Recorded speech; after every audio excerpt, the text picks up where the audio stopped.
ধোবাউড়ায় ভারতীয় ৫৪৯ বোতল মদসহ ৩ জন মাদক ব্যবসায়ীকে পিকআপসহ গ্রেপ্তার করেছে পুলিশ।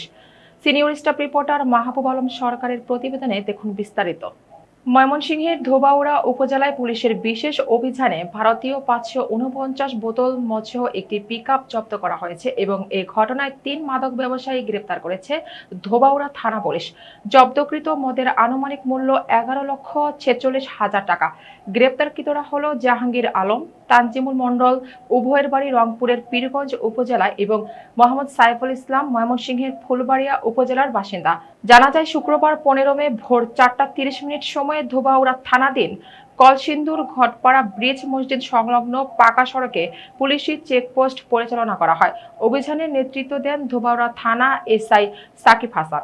এ সময় এএসআই শরীফ উদ্দিন সহ সঙ্গীয় ফোর্স উপস্থিত ছিলেন এবং ভারতীয় মদের বোতল মোট ৫৪৯ বোতল ভারতীয় মদ সহ একটি পিকআপ জব্দ ও ব্যবসায়ীকে গ্রেপ্তার করা হয়েছে।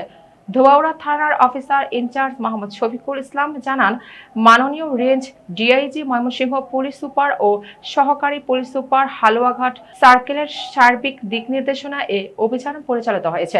এ ঘটনায় ভারতীয় বিভিন্ন ব্র্যান্ডের ৫৪৯ বোতল মদসহ ৩ জন ব্যবসায়ীকে গ্রেপ্তার ও তাদের ব্যবহৃত পিকআপ জব্দ করা হয়েছে। এ বিষয়ে পুলিশই বাদী হয়ে গ্রেপ্তারকৃতদের বিরুদ্ধে মাদকদ্রব্য নিয়ন্ত্রণ আইনে মামলা রুজু করেছে।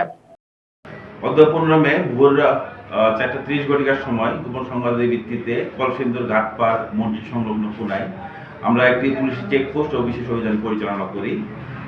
উক্ত চেকপোস্টে আমরা একটি সন্দেহভাজন পিকআপ আটক করি। আপনারা জানেন, মাননীয় প্রধানমন্ত্রীর মাদক বিরোধী জিরো টলারেন্স এবং বাস্তবায়নের লক্ষ্যে আমাদের মাননীয় রেঞ্জ ডিআইজি মহোদয় এবং পুলিশ সুপার ময়মনসিংহ মহোদয় নির্দেশনা দিয়েছেন। তারই আলোকে আমরা উক্ত অভিযান পরিচালনা করছি এবং অভিযান পরিচালনাকালীন সময়ে আমরা যে পিকআপ ট্রাক আটক করি, এই ট্রাকের পিছন থেকে আমরা প্রায় 13 বস্তায় সর্বমোট 549টি ইন্ডিয়ান হুইস্কি এবং ভদকা বোতল জব্দ করি এবং 3 জন ব্যক্তিকে আটক করি। যে 3 জন ব্যক্তি, 2জনের বাড়ি রংপুরে, 1জনের বাড়ি ময়মনসিংহের ফুলবাড়িয়ায়। তাদের বিরুদ্ধে নিয়মিত মামলা গ্রহণের প্রস্তুতি চলছে।